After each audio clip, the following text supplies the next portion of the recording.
The steel screamed before it snapped. 2,000 pounds of scaffolding twisted loose on the 38th floor of Orion Heights, crashing toward the most feared CEO in Chicago. Executives froze. Investors screamed. But one man ran forward. Daniel Hayes, a janitor making $10 an hour, dove into the collapse zone and dragged Alexandra Reed out with seconds to spare. When the dust settled, she stared at him, shaken for the first time in years. "Who are you?" she asked. He wiped blood from his brow and answered quietly. Nobody important. He was wrong. Alexandra Reed arrived at Reed Global's headquarters at 6:47 every morning, 13 minutes before the building unlocked for everyone else. She had a key because she owned the building. She had a routine because she trusted nothing she couldn't control.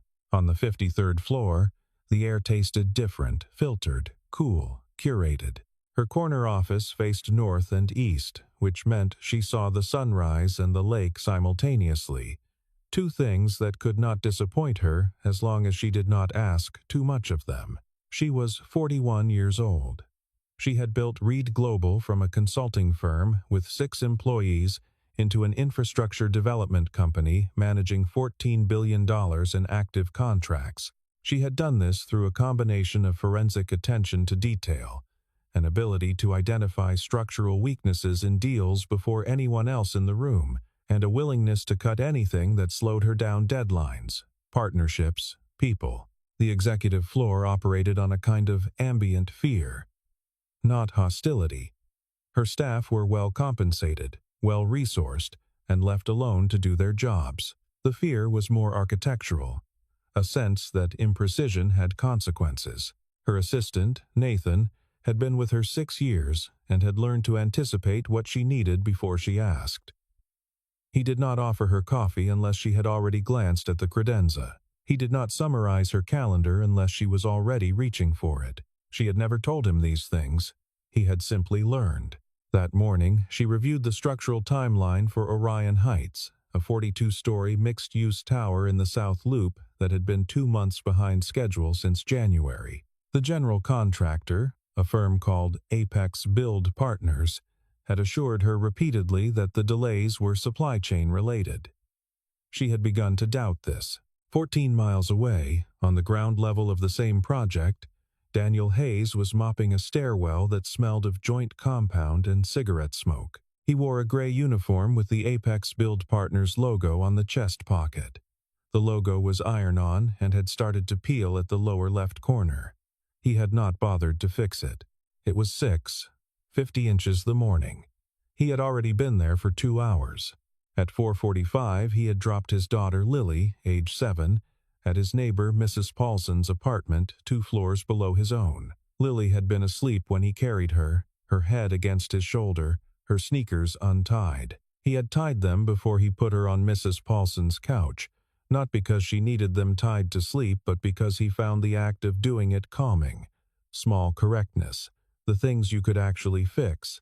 Daniel Hayes was 38 years old. He had a bachelor's in civil engineering from the University of Illinois and had completed 2 years of a master's program at MIT before his mother's illness pulled him home. He had worked for a structural engineering firm called Garrett and Morse for 9 years, rising to senior project engineer. He had won a regional design award in 2017 for a pedestrian bridge in Evanston that incorporated recycled steel tensile elements in a configuration that reduced material cost by 22% without compromising load tolerance. His wife, Rachel, had been diagnosed with ovarian cancer in the spring of 2019. The treatment was aggressive and expensive and ultimately ineffective. She died in November of 2020, 14 months after the diagnosis, 3 weeks before Lily's 3rd birthday. The medical debt was $214,000 after insurance. The firm he'd been working for at the time, a smaller outfit he'd joined for the flexibility, went under during the pandemic. He'd spent 2 years cycling through contract work, then a desk job at a city permit office that paid steadily but not enough, and then When the debt consolidation plan he'd negotiated required a higher monthly payment than he could manage, he had taken the Apex Build Partners maintenance position because it paid $17 an hour, plus overtime, and the overtime was consistent. He mopped, he swept, he cataloged equipment, and he watched. He could not stop watching. It was not a professional habit anymore, it was something older, something the training had layered over instinct without replacing it. When he walked a job site, he read it. Load paths, material grades, fastener patterns. He saw things the way a musician hears pitch, not as effort, but as sensation. That morning, moving past the north elevation's forming work, he noticed the anchor bolts on a set of third-floor column bases. They looked wrong. Not dramatically wrong, subtly wrong. The spacing was correct. The depth looked right. But the bolt diameter he crouched looked closer. The bolt diameter was not what the spec called for. He had seen the spec once, months earlier, taped to a superintendent's clipboard. He remembered it the way he remembered most things. Completely. He stood up, wrote nothing down. But he did not forget. Alexandra Reed walked the 38th floor of Orion Heights at 2 in the afternoon on a Thursday in early April, with 3 investors from a pension fund consortium, her project director Nathan Hale, and Richard Cole, the Apex Build Partners vice president who managed the Reed Global relationship. Richard was 53, silver-haired, with the kind of expansive ease that came from 2 decades of managing people who needed something from him. He wore a hard hat that sat slightly too high on his head, the way hard hats sit on people who are not used to wearing them. He called Alexandra Alex in front of investors, which she had asked him twice not to do. The tour was proceeding well. The investors were impressed by the view, by the floor-to-ceiling framing, by the sense of scale. Richard was describing the projected amenity deck when Alexandra stopped walking. She had seen something on the exterior scaffolding through the open framing gap, a lateral brace that looked misaligned. It was not her area of expertise, but she had looked at enough structural drawings over enough years to register when something did not match its drawing. She stepped closer to the edge. "Miss Reed." Nathan's voice behind her, careful. "I'm fine." She leaned slightly, trying to get the angle on the brace. Below, 40 stories of air. Chicago's grid spread out like circuitry. She was not afraid of heights. She had never understood people who were. The sound was not loud at first. It was more of a resonance, a vibration in the floor, in the air, in her back teeth. Then the metal groan arrived, low and structural, the sound of a load path failing.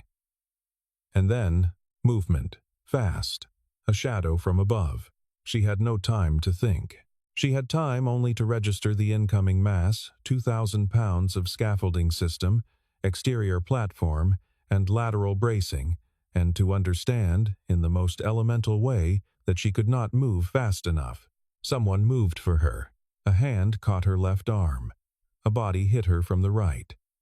She went down hard, concrete floor, left shoulder taking most of it, and then the collapse arrived where she had been standing. The sound was immense, dust and steel and the smell of concrete powder. One of the investors was screaming. Nathan was shouting her name. She was on the floor, alive. Her left shoulder ached. There was blood on her right hand from where she'd caught herself. The man who had pulled her was on one knee beside her, gray uniform, peeling logo. He had a cut above his left eyebrow. The edge of a flying bolt or bracket had clipped him, and blood was tracking down toward his eye. He looked at her the way a person looks at something they've just grabbed before they've fully processed that they grabbed it. Assessment first, reaction later. "Are you hurt?" he said. "My shoulder. Move your fingers." She did. He nodded. Not dislocated, probably bruised. "You should have it looked at." The investors were being ushered back by Richard's team. Nathan was already on his phone. Someone was calling 911. Alexandra Reed sat on the floor of the 38th story of a building she owned, covered in concrete dust, and looked at the man who had just saved her life. "Who are you?" she asked. He pressed the back of his wrist to the cut above his eye. "Nobody important." "That's not an answer." "Daniel Hayes, maintenance." She looked at him for a moment.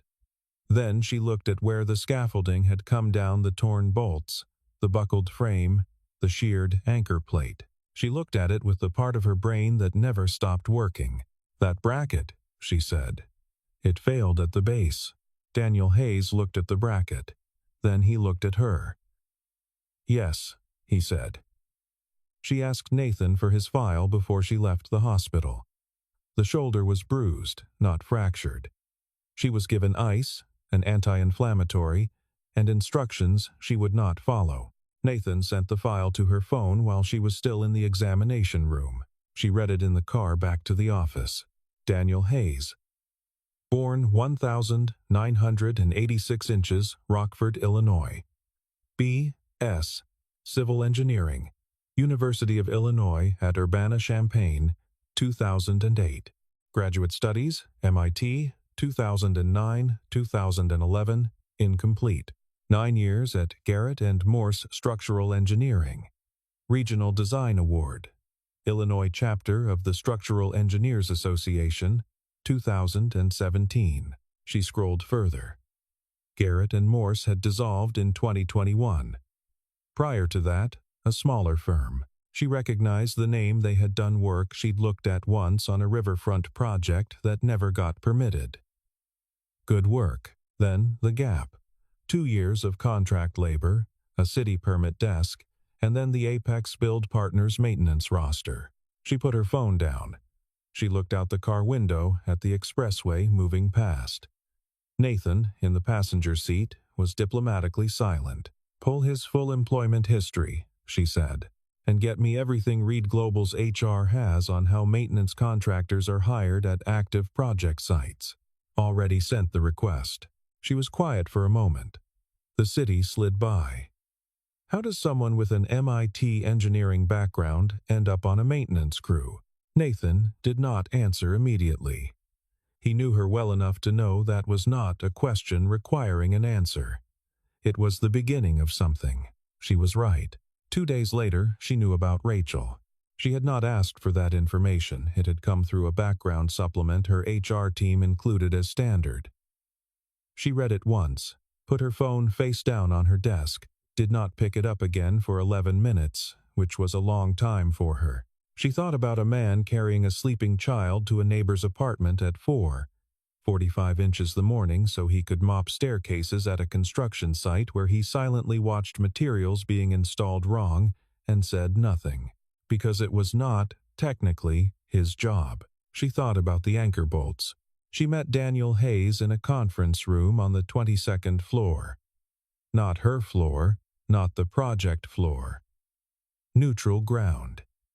He arrived in the same gray uniform. She had offered to send a car. He had declined. He sat across the table from her and did not seem uncomfortable, which surprised her. Most people were uncomfortable meeting with her.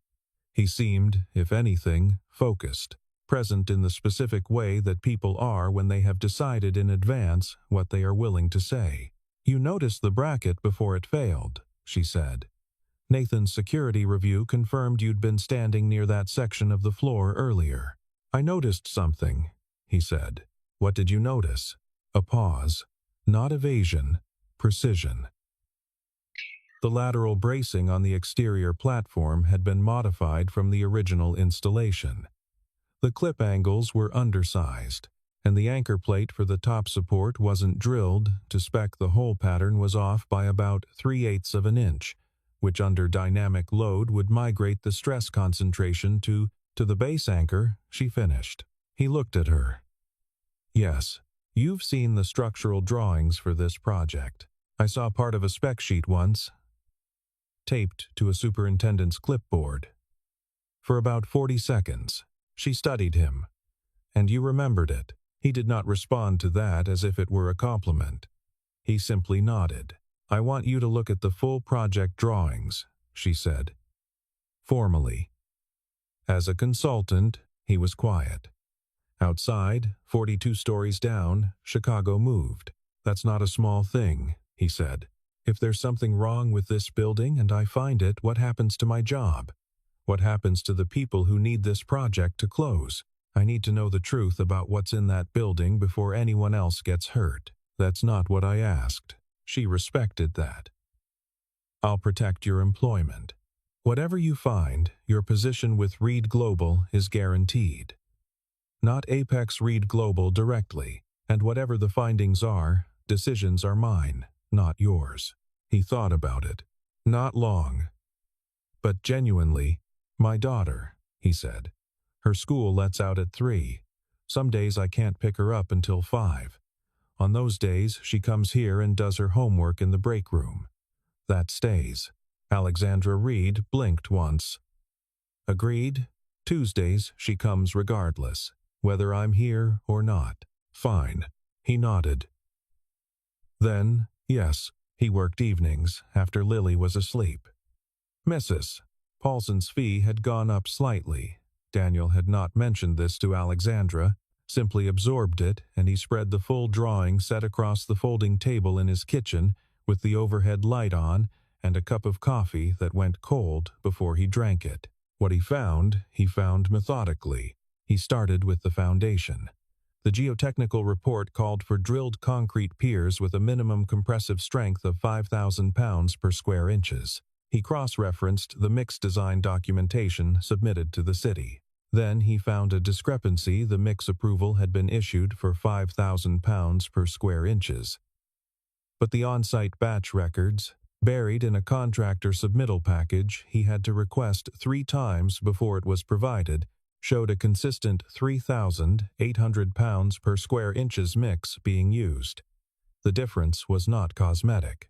At 42 stories, under full occupancy load plus wind, the foundation columns were operating on a safety margin that was not a margin at all. He moved to the superstructure. The original design specified high-strength steel for the primary lateral force-resisting frame, the skeleton that would hold the building upright in a wind event or seismic disturbance. The procurement records showed a substitution.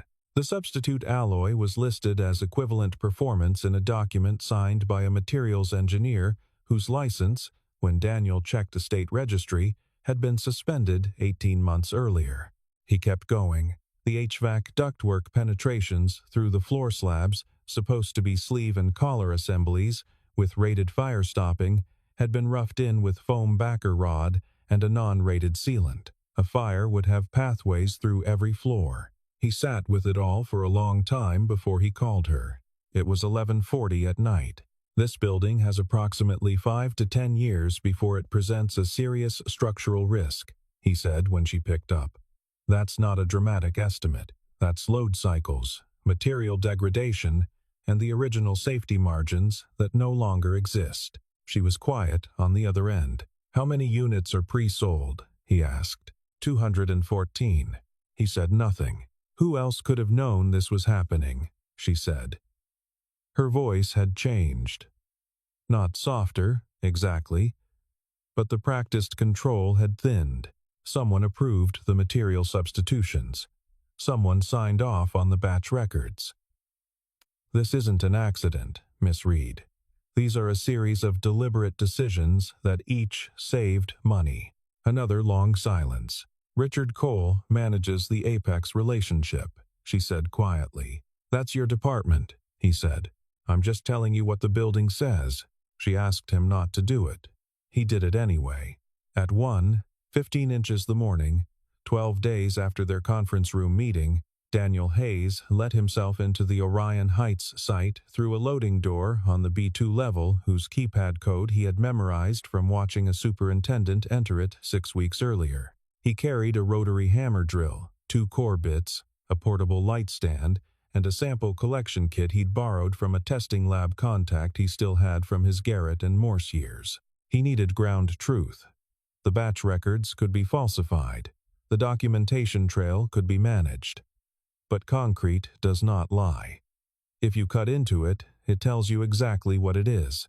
He drilled 2 samples from foundation column bases on opposite corners of the building, the locations that would show the highest stress concentration under asymmetric load. The cores came out smooth and clean, which was good. Then he looked at them under his portable light. The aggregate was wrong. Too much fine material, not enough coarse. And there, in the second sample, visible to anyone who knew what to look for, a void, a pocket of air in the middle of a structural column, roughly the size of a closed fist. He sat on the concrete floor of the basement of a 42-story building in the middle of Chicago and held a hollow piece of its skeleton in his hands. He called her at 1:58 a.m. "I have physical samples," he said. "Foundation column at grid B3 and grid F7. Both show aggregate inconsistency with the design specification. The F7 sample has a void." A long pause. "How big?" she asked. "About 4 centimeters diameter." In a 600 millimeter column. He heard her breath. Not a gasp, something more controlled. Something that started as a gasp and was managed back into breath. He had learned by then that this was what emotion looked like on Alexandra Reed, a thing that almost happened. "Send me photos," she said. "Already sent." She did not say anything for a moment. When she spoke again, her voice was level, but it had the specific quality of a voice that has made a decision it cannot take back. "I need you to document everything. Full chain of custody, lab verification. I need this bulletproof." "I know," he said. She hesitated. Then, "Thank you." He did not know how to receive that from her, so he didn't try. The sabotage became clear on a Wednesday morning, 2 weeks before the project's scheduled public milestone. Daniel was on the East Service elevator at 7:20 a.m., riding up with 2 members of the mechanical installation crew when the site radio crackled with an alert he recognized before the words fully resolved. A crane cable failure on the west face. He was off the elevator at the next floor and moving before the foreman on the radio finished his sentence. The tower crane's hoist cable had parted. Not frayed, parted. Clean failure at a point approximately 80 feet above the working deck. 2 ironworkers were stranded on a secondary platform that was now swinging freely, its counterweight system compromised by the cable loss. They were not in immediate danger of falling. They were in danger of the platform continuing to rotate until the remaining attachment points sheared. The correct response was to call the crane emergency line, wait for a rescue crew, and clear the area. Daniel had already calculated that the remaining attachment points would not hold for the 40 to 60 minutes that process would take. He found the vertical access ladder on the mast. He climbed. 80 feet is not a long climb in absolute terms. At height, with wind off the lake running at 12 knots, with a failed cable trailing below him and a swinging platform above, it took 11 minutes. He did not think about Lily. He had learned a long time ago that thinking about the thing you most wanted to get back to was the most effective way to freeze at height. He thought instead about the load path. The geometry. The clamp assembly he had spotted on the maintenance rack 3 floors down and grabbed on his way to the ladder. He reached the platform connection point. The 2 workers, both young, one of them visibly praying, watched him work the manual clamp onto the secondary tie-off lug. His hands were steady. He had always had steady hands. When the clamp was locked, he looked at the cable end. The failure surface was wrong. Steel fatigues in a specific pattern, progressive cracking, chevron marks, a texture that tells a story of load cycles. This surface was smooth, corroded, the kind of corrosion you get from chemical exposure. He took out his phone. Took 2 photos. Climbed down. He called Nathan from the ground. The photos were in Alexandra's hands within the hour. Her materials consultant confirmed it by early afternoon. The cable had been treated with a dilute hydrochloric acid solution at some point in the past 3 to 6 weeks. The corrosion was targeted. Intentional. He's short-selling Reed Global stock, Alexandra said in her office that afternoon. The door closed, Nathan and Daniel the only other people in the room. Her voice was absolutely flat. "Richard Cole," His trading disclosure filed last quarter showed a position I didn't think much of. But if he knew the building was compromised, and if this became public in a controlled way, he profits when the stock drops, Nathan said. He doesn't just profit. She looked at Daniel. He built the position large enough that a significant stock event would cover most of the original budget variance. He stole money, building it wrong, then set up a bet that the truth would come out on his timeline. Daniel said nothing. He was thinking about the 2 ironworkers on the platform. He was thinking about 214 pre-sold units. He was thinking about Lily asking him last Tuesday why he seemed tired. "We need to move quickly," he said, before he realizes the cable failure didn't go the way he planned. The plan was not elegant. It was the kind of plan that works when the people executing it have specific knowledge, specific access, and specific reasons not to fail. Daniel had spent months on that site. He knew every service entrance, every camera blind spot, every elevator schedule. He also knew the cleaning crew had eaten lunch with them on a dozen occasions in the B1 break room, listening more than talking, in the way that people who are genuinely interested in others tend to do. Maria Delgado had been on the overnight cleaning rotation for Apex's administrative offices on the 14th floor for 7 months. She was sharp, she was observant, and she had been quietly furious for 4 of those months about a document shredding protocol that had started after the scaffolding collapse. A directive that came directly from Richard Cole's office and required all paper, communications related to Orion Heights, to be destroyed within 48 hours of receipt. Maria had been shredding documents, but she was also a mother, and she had an instinct for when something going into a shredder mattered, and she had, over 4 months, quietly reconstructed dozens of partial documents by taping together the contents of bags before they went to the dumpster. She kept them folded in the back of her locker. She had not known what to do with them. She had been waiting for a reason to trust someone.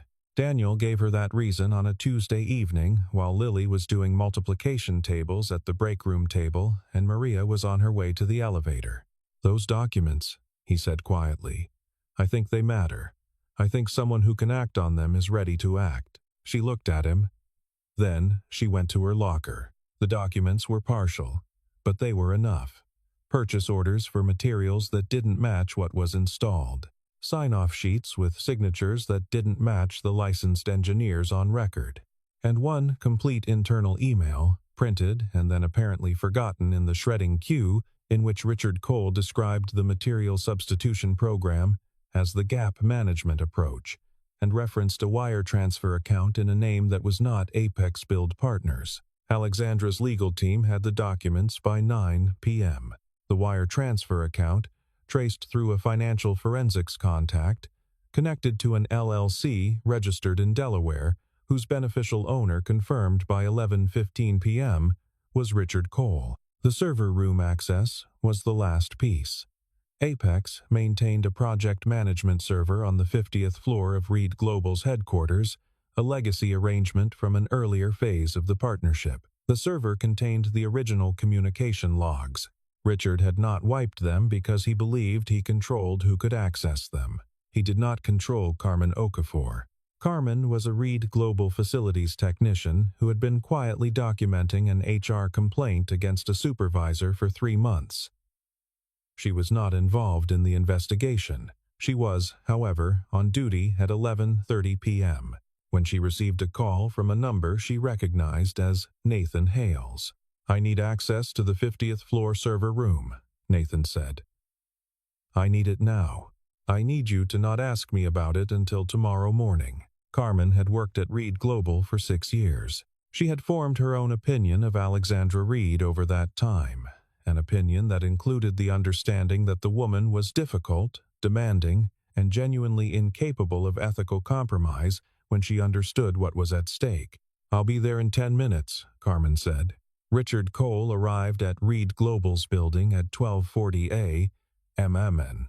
He had been called by a member of his own team who had noticed anomalous login activity on the project server. He walked through the lobby with the kind of composed urgency that people who are planning to destroy evidence manage. Daniel was waiting in the second-floor stairwell. He did not block Richard's path. He simply stepped into the corridor as Richard came through the door and said, "The wire transfer records are already in police custody." Richard Cole looked at him. For a moment, something passed across his face: recognition, calculation, and then a specific kind of collapse that happens when a man who has been building an alternative story for years understands that the story is over. "You're the janitor," Richard said. "I'm the person who read the drawings," Daniel said. Upstairs, Alexandra had already called the Financial Crimes Division of the Chicago PD. The detective on the other end of the line took notes with the patience of someone who had been doing this for a long time and who had heard a lot of things, but who had not often heard a CEO read him a wire transfer account number, a Delaware LLC registration, and a materials fraud timeline from memory at 12:47 inches the morning. 2 officers arrived at 1:05 a.m. Richard Cole was arrested in the lobby of the building he had been defrauding for 2.5 years. He said nothing as they walked him out. He did not look back. She called the press conference herself. It was not a crisis communications strategy. There was no media training briefer in the room, no PR firm preparing talking points. Nathan had suggested both. She had said no to both. She stood at a podium in a Reed Global conference room on a Friday morning with 47 journalists, a dozen cameras, and a board of directors who had received a 3-sentence summary of what she was about to say 12 minutes before she walked in. 12 minutes because she had judged that giving them more time would result in someone calling a lawyer to advise her not to do what she was about to do. "Orion Heights will not open," she said. "It will be demolished. The structural work performed by Apex Build Partners under the oversight of Richard Cole was deliberately fraudulent. The building is not safe. It will not be made safe by remediation. The scale of the substitution program affects too many primary systems. It will be torn down." The room was silent for about 2 seconds. Then it was not. Reed Global's stock dropped 14% in the first hour of trading. By midday, it had recovered 5 points, which a financial analyst on a cable business channel described as unexpected. The analyst did not know about the press conference tone. She had not understood, from the transcript, that what Alexandra had communicated was not panic but decision. The board met that afternoon. 3 members formally requested her resignation. She sat through each request with the patience of someone who had heard the arguments before, understood them, and had already decided. "The building was fraudulent before I knew it was fraudulent," she said. "I am accountable for not knowing sooner, but I am not accountable for the fraud. I will not resign because someone defrauded my company, and I then chose to tell the public the truth." She remained CEO. The 3 board members resigned instead. This was not something she had planned. It was, she reflected, something she should have expected, that the people most invested in the appearance of stability were also the people least equipped to handle the reality of accountability. The 214 pre-sold unit holders received full refunds plus a penalty payment she had authorized without consulting the board. The refunds cost Reed Global $31 million. She considered this a necessary expense in the category of things that were simply right. Daniel Hayes learned about the press conference from Nathan, who called him at 7:30 a.m. on a Friday while he was walking Lily to school. "She's tearing it down," Nathan said. Daniel said nothing for a moment. Lily was ahead of him on the sidewalk, stepping deliberately on every crack. "That's the right call," he said. "The board is trying to push her out. She'll be fine." Nathan paused. "How do you know?" Daniel watched his daughter navigate a particularly complicated section of sidewalk with total concentration, because she understands the difference between what she can defend and what she can't. She'll only fight for things she can defend. The park was not a famous park. It was 3 blocks from their apartment, the kind of city park that functions primarily as a cut-through on weekdays and a gathering place on weekends, with a jungle gym that had been repainted twice in the past decade, and a set of benches along the north edge that caught the afternoon sun. Daniel and Lily were on the benches on a Saturday in late May, 4 weeks after the press conference. Lily had a sketchbook, a real one, not a notebook, with heavy toothpaper that she had received for her birthday and treated with a seriousness that her teacher had described, at the last conference, as remarkable for her age. She was drawing. Daniel watched her draw and drank cold coffee from a travel cup and did not think about anything in particular. He was the chief structural director of Reed Global's Project Integrity Division. He had been this for 3 weeks. The job had come with a salary he had not yet fully processed emotionally, a small team of structural review engineers who reported to him, and an office on the 22nd floor of the Reed Global building, not the 53rd floor, which he had declined when Alexandra offered it, because he did not want to spend his days in a place where the air felt managed. Lily showed him the sketchbook. She had drawn a building. It was tall and narrow with careful vertical lines for windows and a structure at the top that was clearly, unmistakably, a garden. Trees on the roof, planters along the edge, a bird, small and slightly implausible, sitting on a parapet. "What building is this?" he asked. "The new one," she said. "The one you're going to build." He looked at it for a long time. "Daddy." She was looking up at him with the specific expression she used when she was about to say something she'd been thinking about for a while. "Buildings don't fall if you build them right, right?" He looked at her. At the drawing, at the garden on the roof and the bird on the parapet, and the careful lines of windows, and the foundation she hadn't drawn because it was underground, and she had understood, already, that the foundation was the part you didn't see. "Not if you build them with honesty," he said. She nodded, satisfied, and went back to drawing. 2 days later, Alexandra arrived at the park. He had told her where they would be. She had asked to see the sketch, which Lily had described in detail during a Tuesday afternoon at Reed Global, that had migrated from the break room to Alexandra's conference room when Lily had decided, with no particular ceremony, that Alexandra's table was better for drawing. She sat on the far end of the bench. She was not in a suit. She was in a dark jacket and running shoes, and she looked, if not exactly relaxed, then at least temporarily unarmored. Lily showed her the drawing without being asked. Alexandra studied it. She looked at the rooftop garden and the windows and the proportions, which were, Daniel had noted, architecturally reasonable for a child's sketch. She looked at it for long enough that Lily began to fidget. "The garden," Alexandra finally said. "Is that accessible to all the residents?" Lily frowned. "Of course." "No reason." Alexandra handed the sketchbook back. She looked at Daniel. "Our materials engineer wants to meet with you on the foundation specification for the new South Loop site, Monday or Tuesday." "Tuesday," he said. "After 3. She almost smiled. He saw it a thing that almost happened, and then was allowed to happen, just briefly, before her face returned to its practiced composure. But he had seen it. "Tuesday after 3, she said. Lily was already drawing again the same building, this time with more detail. She added a staircase along the side. She added people on the roof, small and specific, each one different.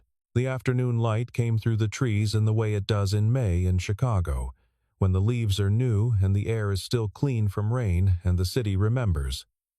For a few weeks each spring, what it looks like before summer takes hold. Daniel Hayes sat with his daughter on a bench in an ordinary park and felt the specific lightness of a person who has done what they came to do. Beside him, at a careful distance that was slowly becoming a shorter distance, Alexandra Reed watched a 7-year-old girl design a building that would not fall, because it was being built with honesty, and because the people building it finally knew the difference.